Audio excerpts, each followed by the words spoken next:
اس کے لیے ایک طرف تو یہ را مٹیریل آپ کہہ رہے ہیں کہ آپ کم کریں گے، دوسری طرف سے مجھے پتہ ہے کہ یہ اسٹیٹ بینک آف پاکستان نے کہا ہے کہ کنسیشنری لونز دیے جائے، مگر ایک آپ کو ایکو سسٹم چاہیے کہ نیا سسٹم، نئی یہاں پہ صنعتیں لگیں اور امپورٹ ریپلیس ہو، وہ کیا آپ پرووائڈ کریں گے اس بجٹ میں؟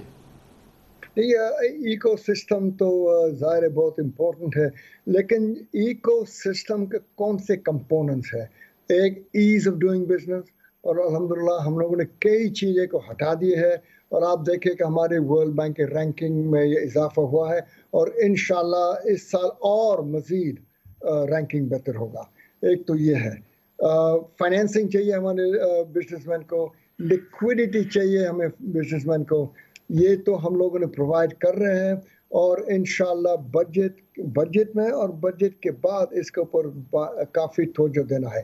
ایک اور چیز ہے جس کے بارے میں آپ بھی ہمیشہ بار بار اس کو ذکر کرتے ہیں کہ پاکستان میں بجلی کا کاسٹ ہے نا کافی زیادہ ہے، تو ہم لوگوں نے یہ جو 5 ایکسپورٹ سیکٹرز ہیں ان کے لیے تو انٹرنیشنل کمپیٹیٹو پرائسز کو دے چکے ہیں، اور ابھی بھی اس بجٹ میں ہم لوگوں نے رکھے ہیں کہ اس سال پورا سال ان کو بجٹ میں یہ رکھے کہ ان کو بجلی اور گیس کمپیٹیٹو ریٹ پر ملے گا۔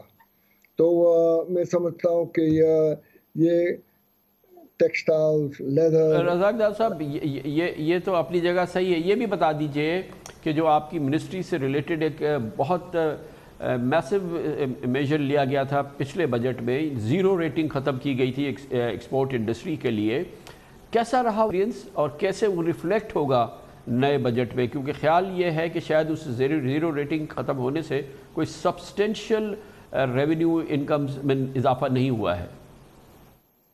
دیکھو کامران، پچھلے سال میں نے کافی فائٹ کیا تھا کہ یہ 0 ریٹنگ رکھو، اس کو مت ہٹاؤ، SRO 1125 کو جاری رکھو، لیکن وہ نہیں ہو پایا، IMF نے نہیں مانی۔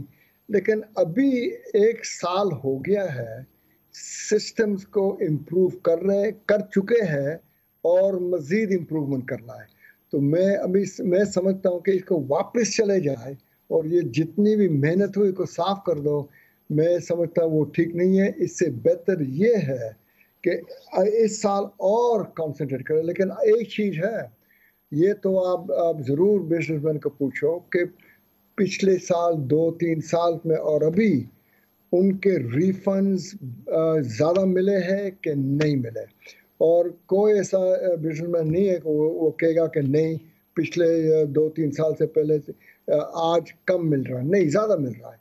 ان بزنس مین کو میں بہت کوشش کی اور ان کو DLTL مل گیا، ان کے ابھی ہم لوگوں نے ان کو جو انکم ٹیکس کے ریفنڈز ہے وہ پوری طور پر نہیں ملے، اس پہ کوئی شک ہی نہیں ہے، نہیں ملے، اور انشاءاللہ بجٹ کے بعد اس کے اوپر میری پوری توجہ ہوگی۔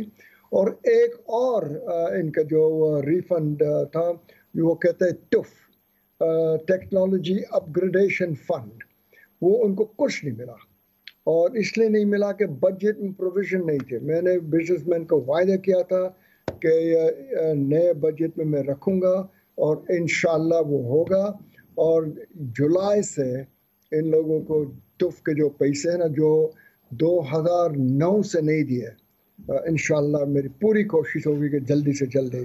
اور رزاق ڈار صاحب، آپ انویسٹمنٹ کے بھی وزیر ہیں، آپ ٹیکسٹائل کے بھی وزیر ہیں، اب یہ صورتحال یہ ہے کہ جو سیلز ٹیکس ہے اس میں جو ڈاکیومنٹڈ ہمارا سیکٹر ہے جو کہ پراپر ٹیکس دیتا ہے وہ بڑا شدید پریشر میں ہے، اور جو ان ڈاکیومنٹ سیکٹر ہے وہ اس کے ساتھ کمپیٹ کرنا ہوتا ہے اس ڈاکیومنٹڈ سیکٹر کو، اس ریٹیل سیکٹر کو جن کے پاس پوائنٹ آف سیلز ہیں، وہ پراپر اپنے ٹیکسز ادا کرتے ہیں، جبکہ اکراس دا بورڈ جو دوسرا سیکٹر ہے وہ نہیں دے رہا ہوتا۔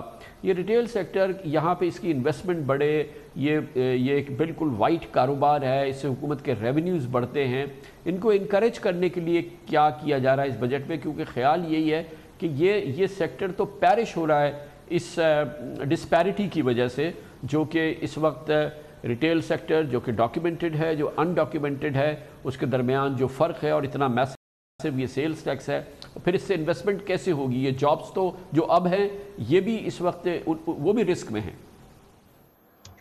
یہ کامران آپ نے بہت اچھا سوال کیا کہ پرابلم پاکستان میں کیا ہے کہ چند لوگ ہیں جو ڈاکیومنٹڈ ہے اور زیادہ سے زیادہ لوگ انڈاکیومنٹڈ ہے, اور ہم میں ایسا کمپٹیشن میں انڈاکیومنٹڈ جیت جاتا ہے اور وہ ایف بی آر سے مل کر اپنا کام چلاتے ہیں. اس دفعہ ہم لوگ کوشش کر رہے ہیں کہ جو ڈاکیومنٹڈ لوگ ہے نا ہے, اور ٹھیک ہے بڑی کافی گفتگو ہوئی ہے ایف بی آر کے ساتھ, اور انشاءاللہ آپ دیکھیں گے بجٹ میں کہ چند ایریاز میں ہم لوگوں نے اس کے اوپر توجہ دے رہے ہیں. اور پی ایم صاحب کے ساتھ بھی میری بات ہوئی ہے کہ جب تک ڈاکیومنٹڈ کو ہم لوگوں نے سپورٹ نہیں کریں گے تو صحیح معنوں میں ہمارے اکانومی ڈیولپ نہیں ہوگی.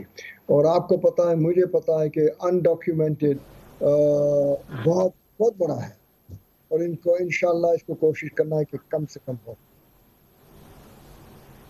رزاق داؤد صاحب, جب آپ کی میٹنگ ہوتی ہے جو بھی یہ معاشی ٹیم ہے پرائم منسٹر کی, اور آپ اس کے ایک بہت سینئر رکن ہیں, یہ بتائیے گا کہ جو F B R related issues ہیں, کیونکہ ساری بات ریونیوز کی ہے, لیکن جو ایف بی آر کا کیریکٹر ہے, جو اس کا امیج ہے, جو اس کے ریالٹیز ہیں ہمارے بزنسز کے ساتھ, جو ان کا انٹریکشن ہے, چاہے وہ ریفنڈ کے معاملات ہوں یا دوسرے معاملات ہوں, جو کرپشن کا معاملہ ہے وہ ایڈریس نہیں ہوا ہے. یہ ریفنڈ بھی آپ نے سسٹم تو بنایا ہے, ایف بی آر نے سسٹم بنایا ہے جس سے کہ پیمنٹس ہو رہی ہیں آٹومیٹک, لیکن پروسیس تو نیچے سے ہوتا ہے. وہاں وہ 10-15% لے لیتے ہیں جس کا وہ کیس پروسیس کر رہے ہوتے ہیں, اور اس طرح سے جتنی بھی ایفرٹ ہو جائے اس وقت تک یہ ٹھیک نہیں ہو سکتی. یہ پورا سسٹم, یہ جو ٹیکسیشن کا سسٹم ہے اور یہ جو ریونیوز کا سسٹم ہے, اس وقت تک ٹھیک نہیں ہو سکتا جب تک آپ ایف بی آر کو پراپرلی یا تو وہ ڈیجیٹائز کر دیں اس کو, یا بالکل جو انسانی انٹریکشن ہے اس سے الگ کر دیں, ورنہ اس کرپشن کے دور میں جو بھی آپ کر لیں یہ ناکام ہو جائے گا. اس میں کوئی شک ہی نہیں ہے کہ ابھی جتنا ہم لوگ سوچتے تھے اور سمجھتے تھے کہ ہم لوگوں نے ایف بی آر کو بہتر کر سکیں گے, جتنا سوچ تھی اتنا نہیں ہوا. ہمارے سامنے ایف بی آر کو درست کرنا سب سے بڑا چیلنج ہے کہ کس طرح سے ہمیں یہ جو کرپشن جو بھی ہے, انیفیشنسیز ہے, اس کو درست کرنا ہے.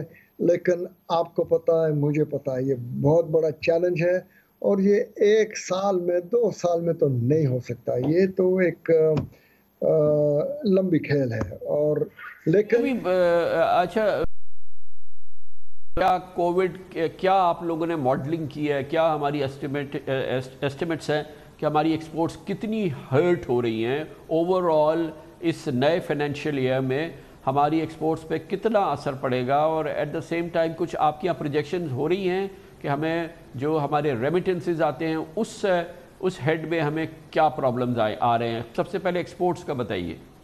ایکسپورٹس کا یہ ہے کہ ہمارے ایکسپورٹس کووڈ آنے سے پہلے بالکل ٹھیک جا رہے تھے ایکسپورٹس. اور میں آپ کو بتاؤں کہ یہ فیبروری کا مہینہ, فیبروری 2020 اور فیبروری 2019 میں 20 میں 14% اضافہ ہوا ڈالر ٹرمز میں. لیکن جب مارچ میں یہ شروع ہو گیا تو وہ گر کے 6% نیگیٹو ہو گیا, اور اپریل میں 55% کم ہو گیا, اور مئی میں الحمدللہ کچھ بہتر ہوا ہے, صرف 35% کم تھا. اور مجھے لگتا ہے کہ جون میں کمپیئر ٹو جون پچھلے سال اللہ کرے وہ 20% کم ہو جائے گا. مجھے رپورٹس مل رہے ہیں فرام دی پرائیویٹ سیکٹر کہ الحمدللہ آہستہ آہستہ ایکسپورٹ کے آرڈرز آ رہے ہیں. اور خاص طور پر صاحب کیا آپ کے علم میں ہے، مجھے کچھ لیڈنگ ایکسپورٹر نے یہ بتایا ہے، at least one very very prominent exporter of Pakistan, انہوں نے مجھے یہ بتایا کہ ان کے 100% آرڈرز جو ہیں وہ ریسٹور ہو چکے ہیں، اور وہ ان کو جو 100% جو ان کی ڈیمانڈ تھی، ان کی جو ایکسپورٹس تھی وہ ریسٹور ہو گئی ہے۔ بڑی انکریجنگ خبریں بھی آ رہی ہیں، کچھ مجھے بھی آ رہی ہے، اس میں کوئی شک نہیں ہے، اللہ کرے۔ لیکن جب آپ مجھے پوچھتے ہو نا کہ پریڈکشن کیا ہے، کامران، دنیا میں کوئی آج ایسا بندہ نہیں ہے جو پریڈکٹ کر سکے گا کہ 2 مہینے 3 مہینے کے بعد کیا حالت ہوگی، تو میں پریڈکٹ نہیں کر سکتا۔ لیکن جو آپ نے ابھی بات بتائی، میں بھی یہی سن رہا ہوں، لیکن اس کے علاوہ میں بزنس مین کو کہہ رہا ہوں کہ آپ لوگ پلیز پرسنل پروٹیکٹیو اکوپمنٹ میں جو کہتے ہیں PPE، ماسک، گاؤنز،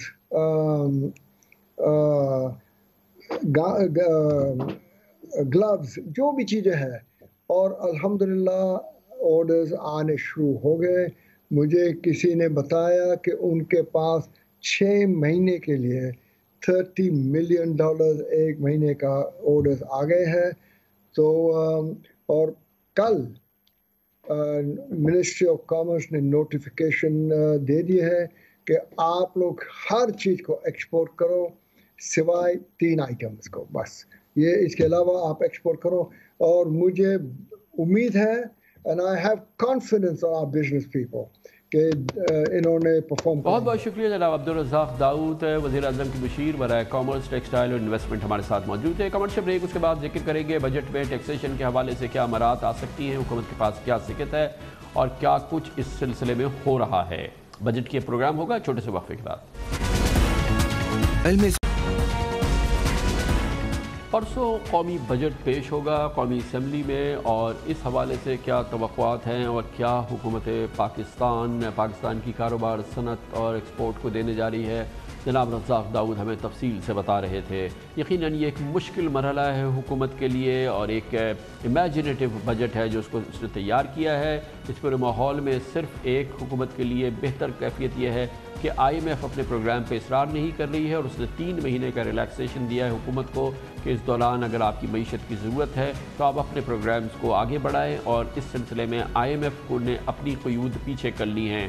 یقیناً یہ ایک اچھی ڈیولپمنٹ ہے، یہ پیش رفت ہے، لیکن اس کے باوجود کاروبار، صنعت، دکانیں، تمام ماحول جو ہے، ریٹیل سیکٹر، انڈسٹریز، یہ سب اس وقت انتظار میں ہیں کہ اس بجٹ میں یہ تو کہہ دیا گیا ہے کہ نئے ٹیکسز نہیں لگیں گے، لیکن انسینٹیوز ملے، ان کو کوئی سٹیمولس ملے جس سے کہ کاروبار کو آگے بڑھایا جا سکے۔ اس بجٹ کے حوالے سے امکانات، خواہشات اور حکومت کی اپنی طاقت اور قوت کیا ہے اس معاملے پہ، اس بجٹ کے حوالے سے اس پر ہم بات کرتے ہیں، اور اس کے لیے ہمیں جوائن کر رہے ہیں پاکستان میں ریونیو، ٹیکس اور اکنامک امور کے ماہر جناب اشفاق طولہ۔ بہت بہت شکریہ اشفاق طولہ صاحب۔ بتائیے گا کہ اس وقت کی سب سے اہم خبر یہ ہے کہ حکومت کے ہاتھ پاؤں اس لحاظ سے کھلے ہوئے اس بجٹ کے حوالے سے کہ IMF انسسٹ نہیں کر رہی کہ جو اس کے پروگرام کی کنڈیشنالٹیز ہیں یا جو اس کی ریکوائرمنٹس ہیں اس کو فالو کرنا بہت ضروری ہے، مگر اس کے باوجود اس بجٹ سے یہ تو بات ثابت ہو گئی ہے، حفیظ شیخ صاحب سب کہہ چکے ہیں بار بار کہ نئے ٹیکسز نہیں آ رہے، مگر اس سے کہیں زیادہ جو ہے ہمارا بزنس جو ہے، ہماری اکانومی جو ہے وہ انسینٹیوز کی متمنی ہے کہ کچھ انسینٹیوز ملے، ایڈیشنل انسینٹیوز ملیں یا کچھ ٹیکسز کم کیے جائیں۔ اس حوالے سے حکومت کے پاس کتنا روم ہے؟ بسم اللہ الرحمن الرحیم۔ کامران صاحب تھینک یو ویری مچ، اور آپ بھی سمجھتے ہیں کہ یہ بہت کڑا وقت ہے پوری دنیا پہ، نہ صرف پاکستان پہ بلکہ پوری دنیا پہ، اور جس طریقے سے کورونا نے معیشت کو چاٹا ہے، میں یہ سمجھتا ہوں اس حالات میں بجٹ بنانا بھی ایک بہت بڑا کمال ہوگا۔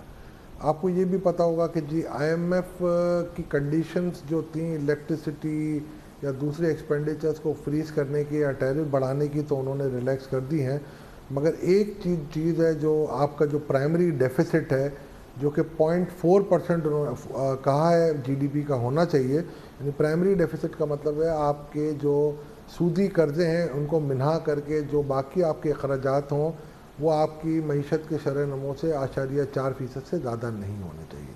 اگر اس حساب سے ہم دیکھتے ہیں تو ان کے حساب سے 5100 ارب کی آپ کو ٹیکس ریونیو کلیکٹ کرنی ہے، اور اگر میں اپنے GDP کو دیکھوں جو 2.3 شرح نمو رکھی ہے اور جو افراط در 8% رکھا ہے، تو اگر میں ان سب کو ملا لوں تو 4300 ارب سے زیادہ کا ٹارگٹ مجھے نظر نہیں آ رہا، جو کہ FBR ریئلسٹکلی کہہ رہی ہے 4300-4400، مگر IMF کا یہ کہنا ہے کہ آپ 5100 ارب کریں۔ تو مطلب یہ ہوا کہ 800 ارب کے اضافی ٹیکسز یا آپ اپنے ریفارمز کریں کہ جس کے تحت وہ آپ کی ریونیو ملے اور آپ اس کو اپنے خساروں کو، مگر تولا صاحب یہ بتائیے گا، یہ آپ نے صحیح کیا، ایک چیز تو یہ ہے، دوسری چیز حکام ہمیں یہ بتا رہے ہیں کہ یہ ریویو کیا جائے گا کہ معیشت پہ کتنا اثر ہو رہا ہے کرونا کا ایک کوارٹر کے بعد، اور دوبارہ IMF جو ہے وہ اپنے آپ کو اس سلسلے میں اس نے جو ہے وہ تھوڑا سا فلیکسیبل رکھا ہوا ہے کہ ایک کوارٹر کے بعد ہم دیکھیں گے۔ دوسری چیز جو آپ 800 ارب روپے کی آپ کہہ رہے ہیں کہ جو ٹیکسز جمع ہو سکتے ہیں موجودہ صورتحال میں جس کا شارٹ فال آنے کا امکان ہے، اگر سینٹرل بینک پاکستان میں شرح سود صرف 2% کم کر دے تو حکومت کے پاس ڈیٹ پیمنٹ کے حوالے سے، ڈومیسٹک ڈیٹ پیمنٹ کے حوالے سے تقریباً 800 ارب روپے تو اس میں بچ جائیں گے اور یہ شارٹ فال اس سے پورا ہو سکتا ہے۔ کون بھائی، یہ ایکچولی جو ہماری شرائط ہیں IMF کے ساتھ وہ پرائمری ڈیفیسٹ کی ہیں۔ پرائمری ڈیفیسٹ کا مطلب یہ ہوا کہ آپ کے جو سودی اخراجات نکال لیں اور اس کے بعد آپ کی GDP کا 0.4% آپ کا ڈیفیسٹ آنا چاہیے۔ تو پرائمری ڈیفیسٹ تو ویسے ہی منع کر رہے ہیں، مگر آپ کی بات بالکل درست ہے اور IMF کو یہ سمجھنا پڑے گا پوری دنیا کے حوالے سے، نہ صرف پاکستان کے حوالے سے، کہ جب تک معیشت کا پہیہ نہیں چلے گا کہ کیا کر سکتی ہے اس مشکل صورتحال میں IMF کے باوجود، تمام صورتحال کے باوجود، وہ کیا انسینٹیوز ہیں، اور آپ کو پتہ ہے کہ کون کیا مانگ رہا ہے جو کہ ڈوبل ہیں، جو کہ دیے جا سکتے ہیں اور جو اکانومی کو ایک بوسٹ دے سکیں گے۔ جی کامران صاحب، بہت صحیح بات کی آپ نے۔ اس معیشت میں حالات کو دیکھتے ہوئے بہت کچھ دینے کے لیے نہیں ہے حکومت کے پاس، مگر پھر بھی ہمیں اس معیشت کو دیکھ کے مراعاتیں دینی پڑیں گی۔ سب سے پہلے تو ایکسپورٹرز کے جو ایشوز ہیں SRO 1125 کے، ان کو آپ کو ریزالو کرنا پڑے گا۔ دوسری طرف جو ریٹیلر کا ٹیکس ہے اور CNIC کی کنڈیشن ہے، اس کو آپ کو ریویو کرنا پڑے گا۔ آپ نے کنسٹرکشن کا ایک بہت ہی اچھا پیکیج دیا ہے اور میں یہ سمجھتا ہوں اس پیکیج سے 72 انڈسٹریاں آپ کی چلیں گی۔ اسی طریقے سے آپ کو تمام انڈسٹریل سیکٹرز کے لیے ایسے ہی پیکیج، انسینٹیو پیکیج لانے پڑیں گے، اور اس وقت آپ کو اپنی معیشت پہ پورا زور دینا ہے۔ دوسری طرف لسٹڈ کمپنیز کو اور اسٹاک ایکسچینج کو چلانے کے لیے لسٹڈ کمپنیز کے ٹیکسز میں اور ڈیویڈنڈ کے ٹیکسز میں آپ کو چھوٹ دینی پڑے گی۔ اس طریقے سے کافی اور مراعاتیں ہیں جو آپ کو دینی پڑیں گی۔ جو انڈسٹری ہے اس کے را مٹیریل پہ جو ٹیکسز ہیں اس میں چھوٹ لانی پڑے گی، اور جو مراعات دی گئی ہیں انکم ٹیکس میں جو انویسٹمنٹ کے حوالے سے ڈیفرنٹ انڈسٹری اور ڈیفرنٹ سیکٹرز کو، اس میں وسعت دینی پڑے گی، اور اس کی وسعت کمپنی سے بڑھا کے آپ کو پارٹنرشپ، AOPs اور انڈیویجولز کو بھی دینی پڑے گی۔ اس وقت ہمارا معیشت کا پہیہ بالکل جمود اور بالکل کساد بازاری کی طرف ہے، اور اس کو اگر آپ نے اس پہیے کو چلانا ہے تو آپ کو گورنمنٹ کو بہت زیادہ ٹیکس انسینٹیو دینے پڑیں گے، اور دوسری طرف آپ کو ریفارمز کرنے پڑیں گے جو ایسی چیزوں کے، جیسے آپ دیکھ رہے ہیں کہ کسٹم ڈیوٹیز میں کافی آپ کی امپرومنٹ کی گنجائش ہے، افغان ٹرانزٹ ٹریڈ کے اندر کافی ایشوز آ رہے ہیں آپ کو، ان سب ایشوز کو رکھتے ہوئے میں سمجھتا ہوں 300 سے 400 ارب آپ نکال سکتے ہیں۔ تو تولا صاحب یہ بتائیے گا کہ یہ جو کنسٹرکشن پیکیج کی آپ نے بات کی ہے، اس میں بار بار بات آ رہی ہے کہ اس میں کچھ ابھی تشنگی باقی ہے یا اس میں کچھ ہکپس ہیں، یہ آل انکم پاسنگ نہیں ہے، اور اس سے یہ ہوگا کہ اس پورے سیکٹر کو جب ریفارم کر رہے ہیں، ڈاکیومنٹ کر رہے ہیں، اس موجودہ کیفیت کے اندر اس میں ایک زخم اور بڑا زخم باقی رہ جائے گا۔ آپ بالکل صحیح کہہ رہے ہیں۔ دیکھیں اس وقت یہ پیکیج آ چکا ہے اور بڑی میں آپ کو وثوق کے ساتھ کہہ سکتا ہوں کہ بہت مشکلوں سے یہ پرائم منسٹر صاحب نے اپنے گڈ آفیسز یوز کر کے کروایا تھا۔ میں یہ سمجھتا ہوں کہ اس میں ابھی جو چھوٹی چھوٹی چیزیں ہم نے بھی ابھی جا کے بتائی ہیں ان کو، یہ آپ کو کرنا پڑے گا، ورنہ اس پیکیج کا، اتنے اچھے پیکیج کا فوائد جو ہے نا وہ آپ پوری طریقے سے نہیں اٹھا سکیں گے۔ میں یہ سمجھتا ہوں کہ آپ کی بات بالکل درست ہے اور آپ اس پہ بڑی گہری نظر رکھتے ہیں، تو یہ بالکل آپ کے اس پروگرام کے حوالے سے میری بھی درخواست یہی ہوگی ہماری اقتدار کے ایوانوں میں کہ اس پیکیج کو، اتنے اچھے پیکیج کو کامیابی کی طرف گامزن کرنے کے لیے جو تشنگیاں رہ گئی ہیں ان کو ضرور اس بجٹ میں ایڈریس کر کے ہٹا دیا جائے۔ اور آپ کے خیال میں حکومت کے پاس جیسے کہ ہمارا ریٹیل سیکٹر ہے وہ بہت ہی اس وقت اپنی سروائیول کی جنگ لڑ رہا ہے، جو آرگنائزڈ ریٹیل سیکٹر ہے اس کا مقابلہ جو ہے ان آرگنائزڈ سیکٹر سے ہے، یہ لوگ پوائنٹ آف سیلز ان کے پاس ہے، یہ پراپر اپنی ڈاکیومنٹڈ ان کے ٹیکسیشنز کے ایشوز ہیں، اور باہر کی جو اکانومی ہے وہ ساری جو ہے وہ ڈاکیومنٹیشن سے باہر ہے. ان کو کیسے سنبھالا دیا جا سکتا ہے اس بجٹ میں؟ میں نے سر ایک چیز ہم نے لاسٹ بجٹ میں بھی کہی تھی، اور آپ کو پتہ ہے کہ یہ بہت بڑا انفیئر کمپٹیشن ہو جاتا ہے ایک آرگنائز سیکٹر کا ایک ان آرگنائز سیکٹر سے. اور ہمارے یہاں مسئلہ یہ ہے کہ آپ کو پتہ ہے متوازی اکانومی اتنی بڑی ہے کہ اس کو اگر آپ انفورس کرنے جاتے ہیں چیزوں کو تو اس میں ایک بہت بڑا آپ کا ایشوز آ جاتے ہیں اور آپ کی ہڑتالیں ہو جاتی ہیں. تو ہم نے یہ ریکمینڈ کیا ہے کہ ان کا جو ٹرن اوور ٹیکس ہے جو ریٹیلرز کا ہے اس کو 0.25% کر دیں، اور جس پہ میرا خیال ہے شاید اس بجٹ میں کوئی اچھی ریلیف ان کو مل جائے گی. دوسری طرف جہاں تک سیلز ٹیکس کی رجسٹریشن کا تعلق ہے، میں سمجھتا ہوں اس کو گورنمنٹ کو اس پہ توجہ دینی پڑے گی، بیکاز کہ یہ بات دکانداروں کی کہنی کہ جی ہم اس کو رجسٹریشن نہیں کر سکتے، میرا خیال ہے اس کے بارے میں حکومت کو ہم نے پہلے بھی رائے دی تھی کہ آپ 6 مہینے کے بعد اس کو سلولی اس کو امپلیمنٹ کروائیں. اگر اس وقت شاید یہ بات ہو جاتی، ایگری ہو جاتی، تو آج تک شاید یہ معاملات طے پا جاتے. مگر میں سمجھ رہا ہوں اتنا یہ جو ڈاکیومنٹیشن کی سپیڈ ہے اسے ہمیں ایک طرف رکھنا ہوگا. ڈاکیومنٹیشن کی جو موومنٹ چل رہی تھی اس سے پہلے، کیا اب ہم سسٹین نہیں کر سکتی ہماری اکانومی کو؟ میں سمجھتا ہوں سر ابھی پرچیزنگ پاور لوگوں کے پاس رہا ہی نہیں ہے. کامران بھائی معیشت کے طالب علم کی حیثیت سے میں یہ سمجھتا ہوں، اور میں یہ سمجھتا ہوں کہ اس وقت اس ڈرائیو میں ڈینٹ آ گیا ہے. مگر اس کا ایک سلوشن ہے جو لاسٹ ٹائم بھی ہم نے کہا تھا کہ جی آپ اس کی ابتدا 25 یا 30% سے کیجئے. دکانداروں کو کہے کہ 25 سے 30% سے کریں، اور ہر مہینے اس میں 10% بڑھا کے 1 سال کے اندر آرام سے اس کو آپ ڈاکومنٹیشن کو کریں، نہ کہ آپ ان کو کہیں کہ جی یک مشت اور یک دم آپ کر دیجئے. تو یہ بہت ساری چیزیں ایسی ہیں جو کہ ہمیں کرنی پڑیں گی اور سوچ بچار کی بات کرنی پڑیں گی. اور یہ سارے معاملات اگر حکومت چاہتی ہے کرنا ہے تو ہمارے پاس ساری چیزیں تیار پڑی ہوئی ہیں، اور انشاءاللہ بیٹھ کے حکومت کے ساتھ. بہت شکریہ جناب اشفاق طولہ ہمارے ساتھ موجود تھے. اس کے ساتھ ہی ہمارے آج کے پروگرام کا اختتام ہوتا ہے. کل آپ سے پھر ملاقات ہوگی انشاءاللہ. کل تک کے لیے کامران خان کو اجازت. اللہ حافظ. ناصر.